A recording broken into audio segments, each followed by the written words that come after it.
Hello, thanks for clicking on this video from Checkmate Humanity.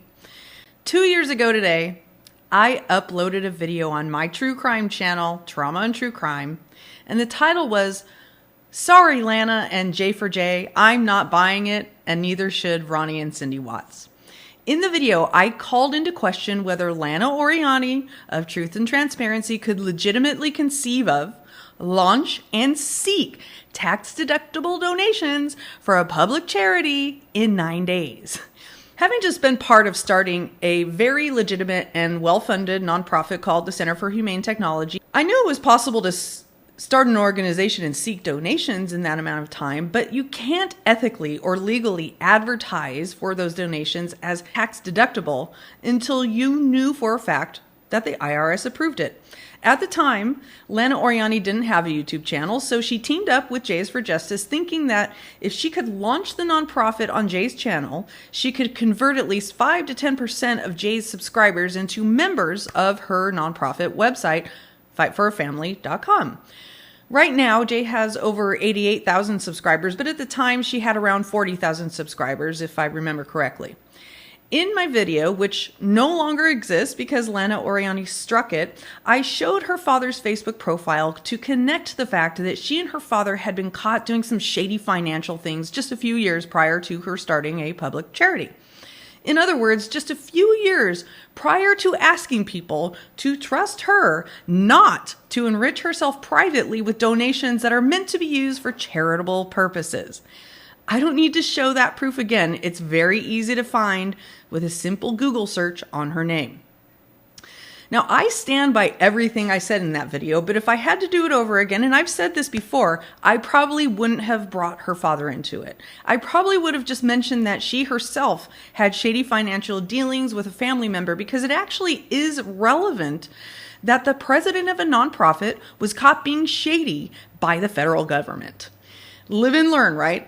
Well, I've since publicly and privately apologized to Oriani for doing that, mostly because I wouldn't want the same thing done to me. But take note of her reaction, because it taught me that when you do a video critiquing someone, you have absolutely no idea who you're dealing with. Oriani herself has said on her own channel many times that there's nothing wrong with showing public information about people on YouTube, and considering the fact that she has revealed private information about people countless times in the last 2 years on her channel, and the fact that she's recently said that it's important to attack the argument, not the person. Listen to this.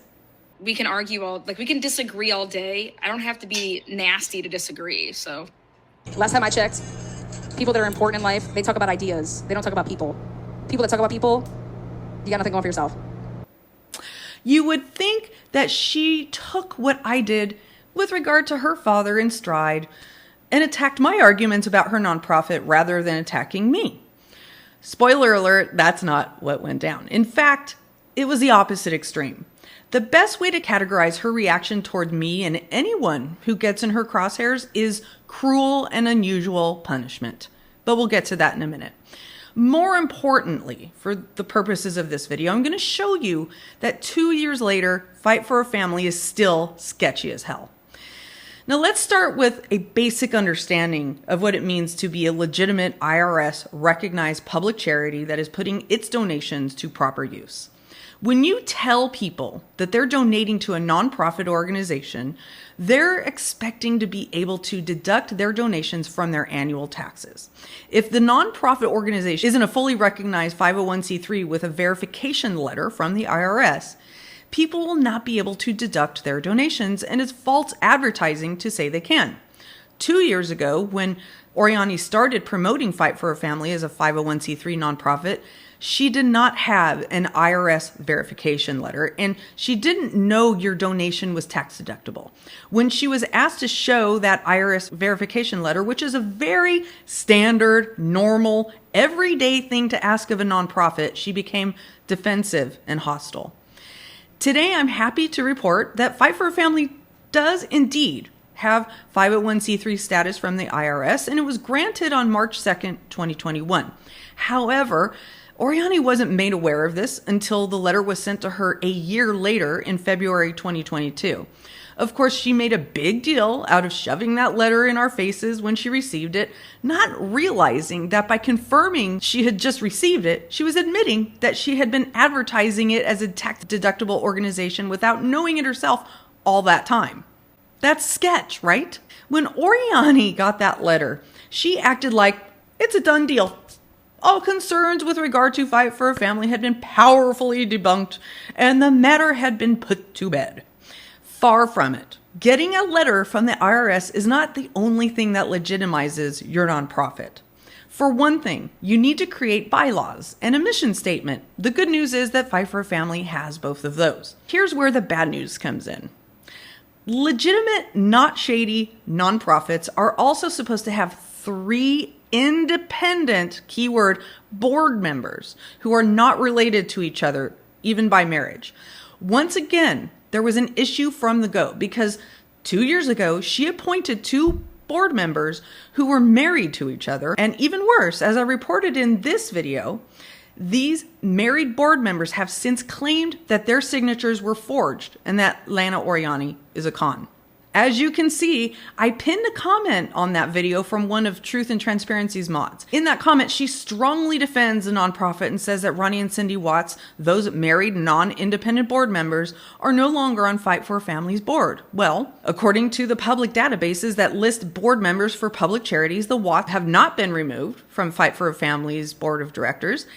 And we also know that she asked some of her moderators to become more board members so she could sue me. But if Fight for a Family has a new board of directors, that information has not been updated on any public charity databases, and I challenge anyone to try and ask Lana Oriani, who currently sits on the board of directors of Fight for a Family. Go ahead and try, and when you get your response, let me know what happens in the comments below. Another requirement for public charities has to do with financial reporting. Because after all, you're getting money from the public. You are accountable to the public for how you spend your money. So all public charities must file an annual report to the IRS through a Form 990. They're required to also file a statement with the Secretary of State where the charity operates. In her case, it's Ohio. And they're required to provide information from that Form 990 to anyone who requests it. As you can see here, Fight for a Family has filed a Form 990N postcard with the IRS stating that its income was less than $50,000 in 2021. This income level immunizes charities from filing itemized income statements with the IRS. Here is the Fight for a Family business filing page from the Ohio Secretary of State's office. If there were any annual financial filings from Fight for a Family, they would have been listed here under the domestic articles of incorporation. But as you can see, nothing's been filed. I've also witnessed many members of the public and, frankly, her own moderators ask Lana to share itemized statements or just at least to tell them what's happening with the money. She's never ever given a straight answer, at least that I'm aware of. And remember, providing financials is not some sort of courtesy, okay? Or some sort of burdensome request by an over-entitled Karen. When donors ask nonprofits for an itemized statement, it's that charity's job to go out of their way to provide that information.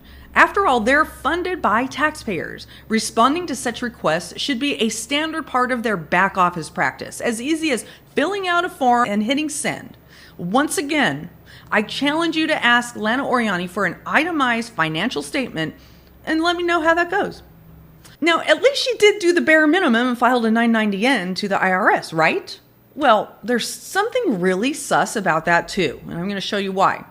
The 990N says that Fight for a Family had gross receipts of less than $50,000. But as you can see here in this screenshot from a mod chat that she still claims never existed, she was telling her mods in 2021 that Sunset Secrets, this is the podcast that she was doing about the cases in Aliquippa, was going to make her rich as fuck.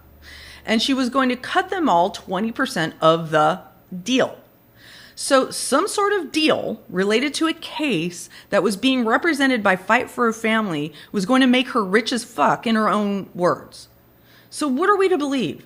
That a murder case being repped by Fight for a Family is going to make her rich as fuck? Or that Fight for a Family has gross receipts of less than $50,000? Maybe, let's give her the benefit of the doubt, Lana Oriani thinks that people who earn less than $50,000 are rich as fuck. I don't know, but either way you look at it, it's sus as fuck. There are also some conflicts of interest that need to be avoided when running a public charity. Among them being the fact that an officer of a public charity is not supposed to represent themselves in a legal action. As you can see here, Oriani doesn't see herself as subject to this rule. It's also a huge conflict of interest for a nonprofit president to start working with the mother of an accused murderer under the guise of helping that accused murderer's defense team keep him out of prison, and then engage in a sexual relationship with that mother. Check this out. We're just gonna get married. Am I keeping your libido up during tough times? Yeah, she's gonna have my next baby, but oh, because we got the dildo where the cum goes through. The cum goes through her dildo, though. That is something she still denies to this day. Go ahead and try to get a straight answer out of Lana Oriani as to whether she had that relationship. I don't think you'll get one. Now, you might also want to ask how she was able to get sealed discovery documents from the Tyreek Pugh case, and why she felt entitled to broadcast those unredacted crime scene photos, as well as sending around unredacted photos of the victim lying naked on the slab of the morgue with dowels sticking out from where the bullets went into his head. Those are just some of the legal improprieties that have taken place in the name of Fight for a Family on the Truth and Transparency channel, right before our very eyes. And some of these legal improprieties have led to Lana Oriani and Fight for a Family to be investigated by the state of Pennsylvania, where she operated her nonprofit to support Sheldon Jeter Jr.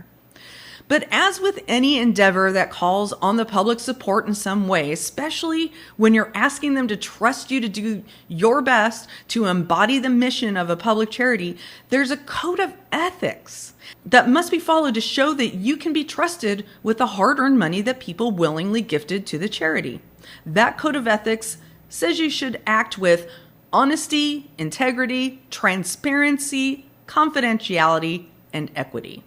After everything I've just told you, and after everything I'm about to show you, I'll let you decide for yourself whether the president of Fight for a Family has and is conducting herself with honesty, integrity, transparency, confidentiality, and equity. This conversation can't start without addressing Shazam. Shazam was created just before Fight for a Family, but represents everything wrong with how some people exploit victims in true crime cases. Shazam is an alter ego that Lana Oriani created to lampoon Shanann Watts, a pregnant mother who was murdered by her husband, Chris Watts.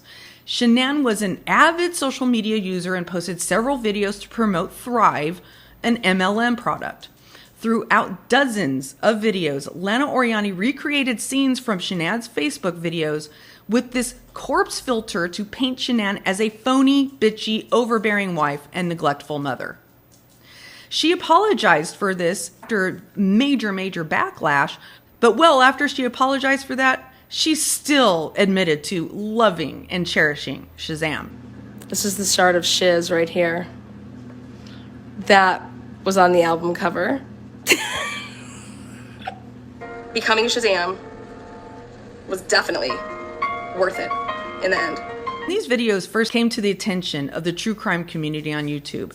People were horrified, and rightfully so. Anyone who outwardly expressed their disgust were accused by Lana of having no sense of humor and of not understanding how important her videos were in revealing Shanann's shady behavior around selling Thrive on social media.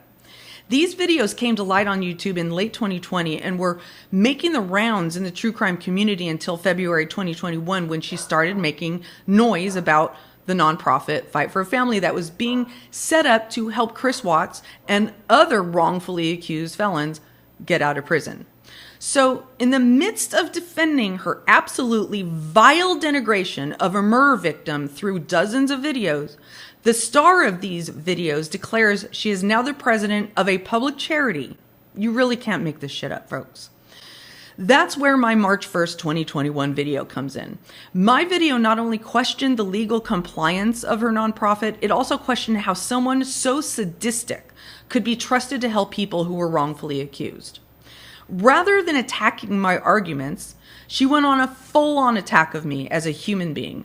She attacked in every way she could possibly think for several months. She doxed me multiple times with information she could only find in a background check. She threatened me by saying her father is the Godfather and I fucked with the wrong people before playing 3 fuck you songs in a row, the entirety of the songs while staring in the camera and dancing like a drunk stripper. She doxed my dad? My dad's amazing. My dad's like the fucking Godfather. Fuck. You picked the wrong family, man. You picked the wrong people. She doxed my ex-husband, talked about contacting him. She misrepresented my custody arrangement as if it's any of her business. She accused me of contacting people in her life when I didn't. She spent the full month of July pretending that we were engaged to be married and used that ruse to make all kinds of vulgar sexual comments about me while collecting money for a bachelorette weekend in Florida. Oh, you guys don't know that I'm getting married to DeBoer, and I started a GoFundMe. You know, any amount will do. It's going to a great cause. You go to bed thinking about me. I told you we broke off this engagement. You wanted to have like this huge cake that you could jump out of in front of all of our guests. I told you that was inappropriate behavior. You know, you continue to be inappropriate. And our guests are not licking the icing off of your body at our wedding. Now, keep in mind that she went out of her way to turn me into a sexual property because she knew for a fact that it would make me supremely uncomfortable. Oriani is already predisposed to making over-sexualized comments to women, so her first written reaction to me in April 2021 was about how thirsty I was and how I was over there sniffing her panties. I posted a video on April 24th making it clear that making overt sexual references toward me, especially about panties, and that's just a personal thing, was very uncomfortable for me because of my childhood sex abuse. When I identified the things that were most triggering to my severe PTSD, she created special opportunities to use those words just for me. Just for you, panty dropper. We'll play it for you. Bring up your tight fucking panty wannies up in this motherfucker. Now take your panties and fucking eat them. Take your panties, Lynn. When called out, these Sniff them. some of Oh, triggered? Lynn DeBris, take a shit in your fucking pants. She even talked about sending me a vibrator for my birthday. When's your birthday, Lynn? I want to send you a present. You know what the present's gonna be? A vibrator. Come on, Lynn, let me fill you up. And since that wasn't enough, she used her wonderful investigative skills to find a public broadcast interview I did in 2015 talking about my mental illness and child sex abuse and played the entire broadcast on her channel, which was tied to a public charity. In the podcast, I open up about how the horrible things that happened to me as a child caused lifelong mental illness. Do you think she played this broadcast for the same reason I gave the interview? To help people learn from my experience and gain a better understanding of trauma and how it leads to mental illness? No, that's not what she did. Here's a sampling of how Truth and Transparency reacted to these extremely delicate and intimate details of my life. And before I play this, I need to warn you, especially if you have a history of childhood trauma, that this could be very triggering. This is August 3rd, 2021. It is worthy of a Lifetime original, so it got the title. This episode is worthy of a Lifetime original. I want to show you how excited she is to show this content to you. Today is a very special day. This is just, woo, is it a humdinger? This is the receipt of a lifetime. It's like her birthday and Christmas and Halloween and Easter, all wrapped up in one. We'll check. So it'll be the last that you ever hear or see a video by myself of. That is patently false and provably false. You could see it on her public channel right now. Of DeBris. So she goes on to tell the story about how she came up with my name. It's kind of a silly, convoluted story, but she likes calling me Debris, which is trash.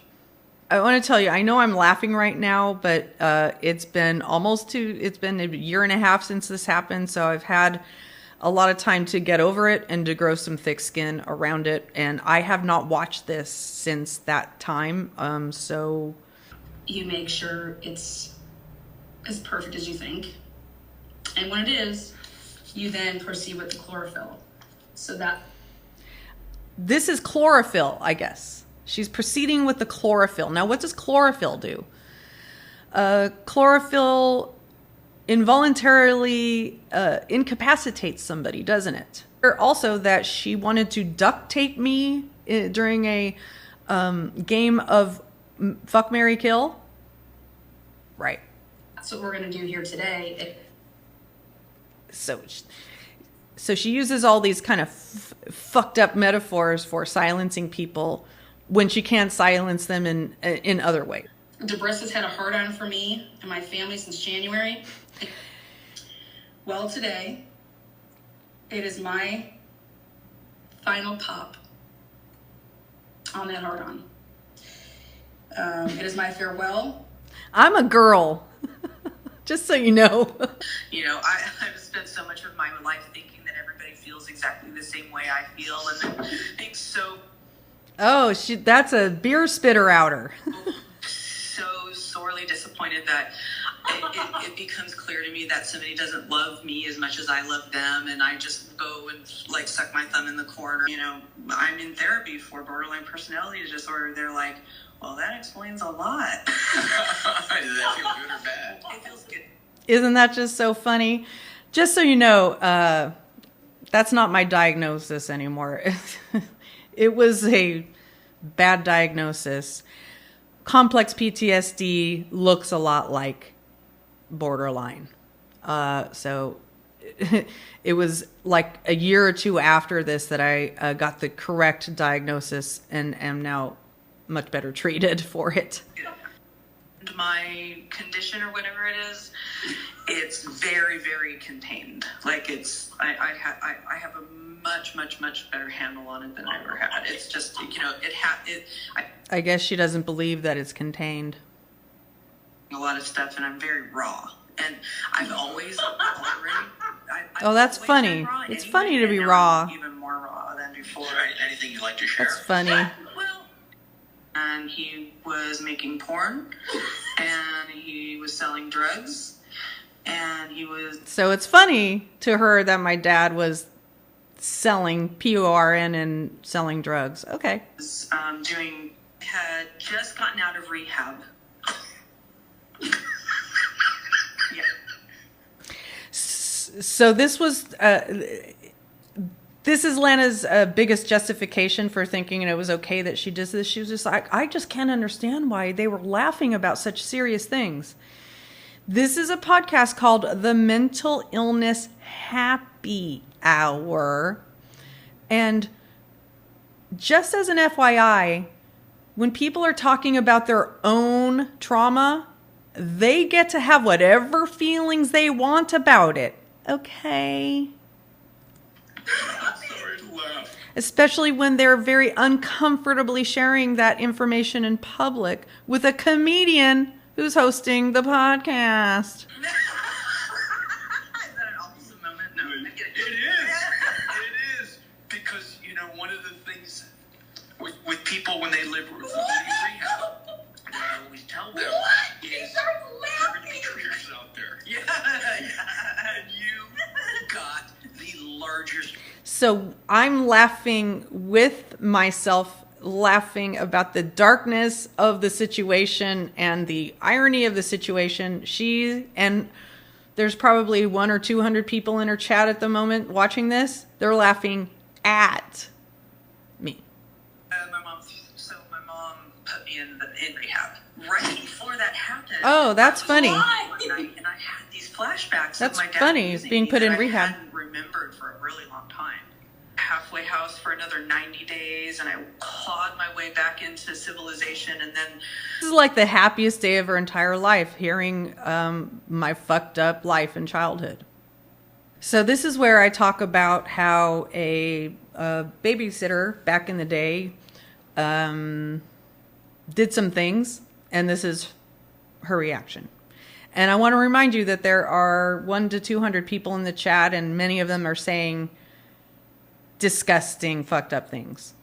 Who, whenever we got, whenever she babysat, she wanted to, like, I guess you would call it bump uglies now.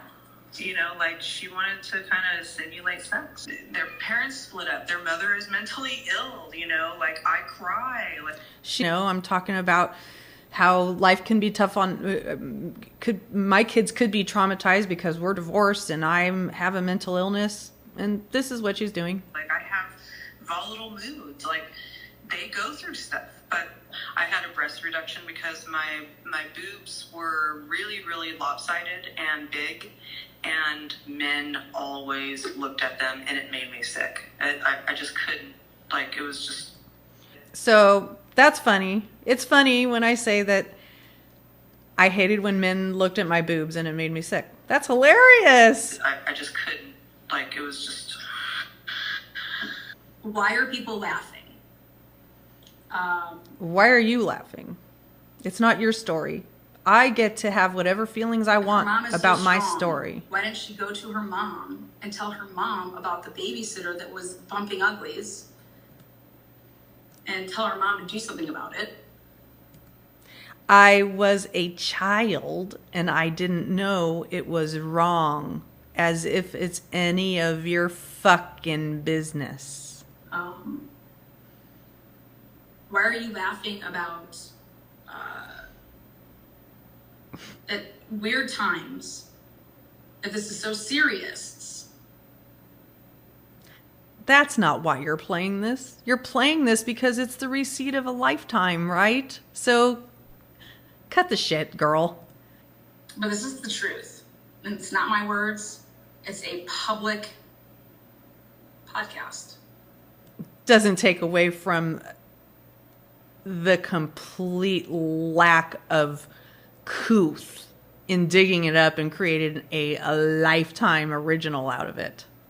I guess that's why I find a lot of things, and I guess that's why people can come to me with things. I have to double check to make sure that everything meets its criteria of being correct and factual. That's fucking funny. That is funny. Watch this video and you'll see why. You laugh while you're talking about stuff like this. You make it a joke. There's a reason that there's so many heads on my thumbnail, because there's so many debrisses. What debris do we have today? What debris do we have tomorrow? What debris do we have in 10 minutes? But I'll be damned, because I actually have friends and family that suffer from mental illness. Mental illness does not give you really a pass. No, I know it doesn't. I've never tried to use it as a pass. This is Lana not going after people. You told the world about your own experience with your dad, and that your dad was a pimp, and that your dad sent pictures around of people and all these things. And? Not me. I'm not your daddy. Like you, I've been in therapy for a long time, but I haven't been in therapy. I've started a therapy recently. It ain't fucking working. How would you know? That's very specific. Borderline personality disorder is just a very severe case of PTSD. Very like PTSD. Oh, that's funny. That's super funny. She has no fucking clue what it means to have severe PTSD. And that is the, like... So now she's self-diagnosing herself. She's telling the world what she believes. I mean, I just fucking can't. I fucking cannot right now. No, years and years and years of finding the right diagnosis. And even didn't have the right diagnosis when I had this interview. You have no fucking clue what it's like to live with mental illness and try to find a diagnosis, because the mental illness profession and industry is so far behind. I am fucking dead right now. So here I'm reading an incredibly raw, vulnerable poem I wrote a long time ago about the duplicity of how I feel in my professional life and how I feel in my personal life and inside. And here she is listening to it. You see me in my skin. I cry, I worry, I wallow, I deny, I envy, I rage, I wish, I comply, I crave, I crumble, I break, and I die. Someday I will reconcile me. That's fucking great. It's great, Lana. Hilarious, right? That came out of me one day. I bet you that there are people listening to this right now that have tears running down their face because they just heard their life described in that poem. Thank you. Yeah, well, it wasn't meant for people like her. It was meant for people who know that they're seeking some answers about, who are listening to the mental illness happy hour to try to understand what it's like living with mental illness.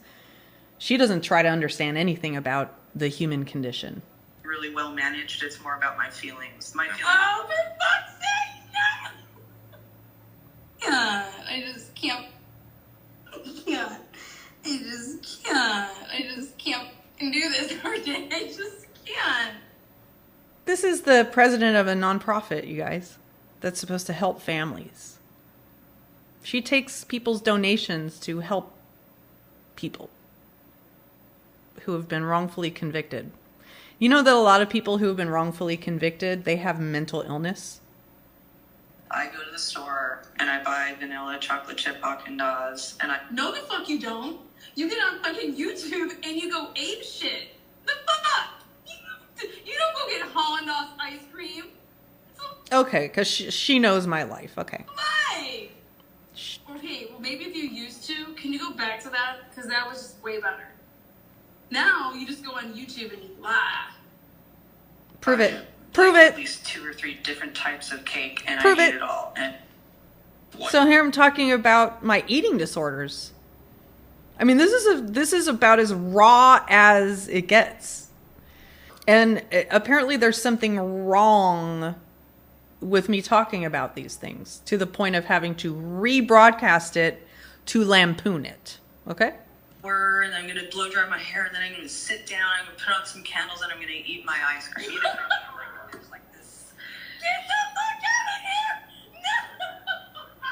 Because it's hilarious. It's hilarious to have eating disorders and have a stressful day and want to eat your ice cream at the end of it. That's fucking funny, right?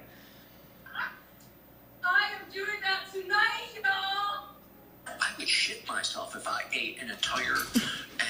That was funny. So let's laugh at my eating disorder and then engage in your own eating disorder right on camera while you're laughing at me. Okay. 30, but it's a kind of paleo-based, like cleanse. 1 hour and 13 minutes of pure reality. Yeah. If you want to... Which you've treated as a character defect. Which is how you see somebody talking about their mental illness. Because that's normal, right? It's normal to take someone's story from the internet and rebroadcast it in a completely different context, as if there's something wrong with talking about mental illness. Okay. This is straight up. That's how this president of a nonprofit looks at this and looks at the world. And treats people. All right. Love you all. Debris needs help, professional help. Yeah. She's gonna need it now more than ever. Oh. So she's admitting that because of what she just did, I'm gonna need professional help more than ever. So she intentionally wanted me to have such a horrible feeling about this that I would need professional help afterward. Because that's what a nonprofit president does. It that's goes out to intentionally hurt other people. Okay. It's happened. I'll never remember the ice cream that you said you eat when you're in your bathrobe and shower gel still dripping off of you. But I definitely will never remember or never forget today. Love, Lana. Neither will I. Because it's checkmate on humanity. This took place on Truth and Transparency's channel in August 2021.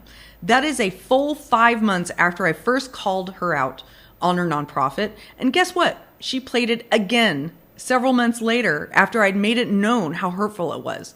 She played the entire thing again while trying to justify why it wasn't so bad. Now, don't get me wrong. I didn't stay quiet this whole time. I made videos responding to her and continuing to call out her conduct. But rather than matching her cruelty for cruelty, I tried to reason with her and other members of her audience who might be following along. I even cried once in a video asking for a truce. But after a while, I finally realized this is not about right and wrong for her. This isn't about reason. As long as she had content, she didn't care who she hurt.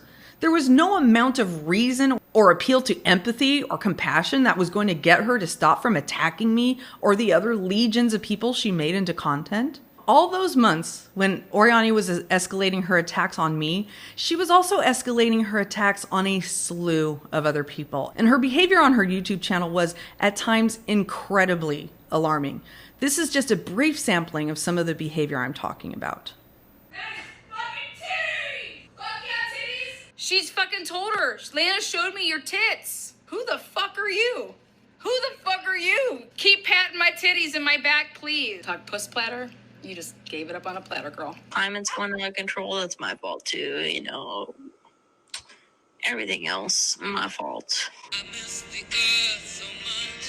I miss my wife that I don't have and never will. She's getting plowed every day of the week. All because of motherfucking J for Justice. Be a long, long time until I give my dick a heart again. Suck my motherfucking titties, bitch! Take that for your ass. I ain't busy trying to fuck you and lie on you and be a shitty ass friend. I'm busy trying to clear my motherfucking name. Because my name is Purity. I have never done anything to anybody, and you better believe I am fucking out to clear the fuck out of my name. This is not about you. Get the fuck off me! Fuck! People use the internet as a weapon to attack other people, and it's pretty scary. Above and beyond that behavior, I've counted multiple doxes that have occurred on Truth and Transparency in the last 2 years. And I'm positive I've missed some of them because she'll dig up information that only one person will know is private and broadcast it on her channel just to intimidate that person. There's really no other explanation for it. Each and every one of these doxes represents an invasion of privacy, a complete disregard for the safety and dignity of the person she was doxing, an attempt at controlling the action of some target for one reason or another. The doxes range from showing nudity after threatening to do it, which I showed in the clip earlier, to very coyly and insidiously sharing private information that only one person will know is private. When she started singing my government name in songs, I'm the only person who would know she was doing that because you could only find that information in a background search. And this was after I called her nonprofit into question. She didn't make any overt threats. At that time, at least, she just wanted me to know that she had my private information and she was going to keep sharing it if I didn't shut up. Well, I stuck to my grounds and she kept going, as I described above, and all the doxes represent other people she's done that to on varying levels of fuckery. Every single one of these people have their own stories to tell. Some are bigger, some are smaller, but they're all important. This is not a competition. Not all of them have the platforms to tell their own stories, and some of them have been intimidated and threatened into silence. Some of the doxing cases have directly or indirectly risen to the level of being criminally investigated. If anything ever happens with those cases, we'll learn that when the time comes. And one is innocent until proven guilty, right? But innocence before guilt does not immunize a nonprofit president from violating people's civil rights nearly every day on her channel. all while making these gobsmacking proclamations with her own mouth. You're entitled to your opinion, but what you aren't entitled to do, you are not allowed to use your freedom of speech to infringe on other people's civil liberties. That's not what you're allowed to do. I'm going to end this video by saying this. The comment section in previous videos about truth and transparency are packed with people who appreciate these warnings and with people who have independently noticed the behavior themselves. But there are also a few comments here and there from people who accuse me of having no other reason to make videos about her than some silly, dramatic internet beef.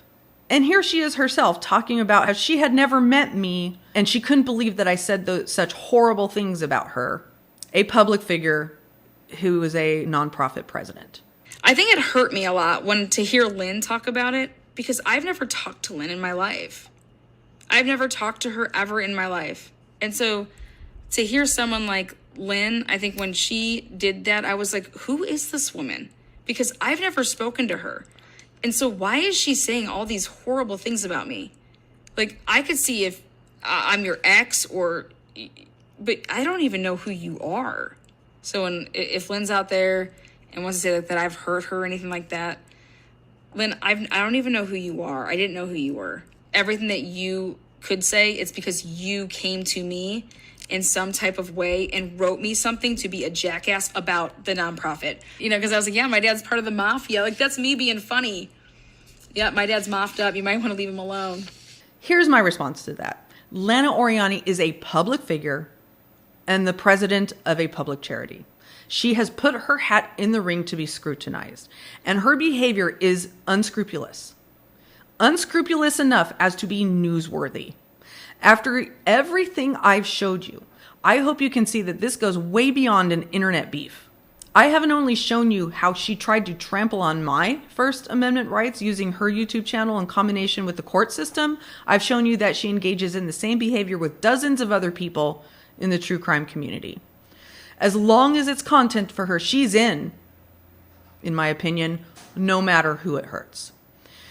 If you've watched this video and still feel comfortable sharing your address, phone number, photos, credit card information with the president of an organization behind too many doxes to count, and with a person who broadcasted herself drinking and driving and has impersonated several people to get private information about other people, and who only seems happiest when she's tearing the virtual skin off another person with her acidic tongue, hey, no skin off my back. Just don't say no one ever warned you. Peace out.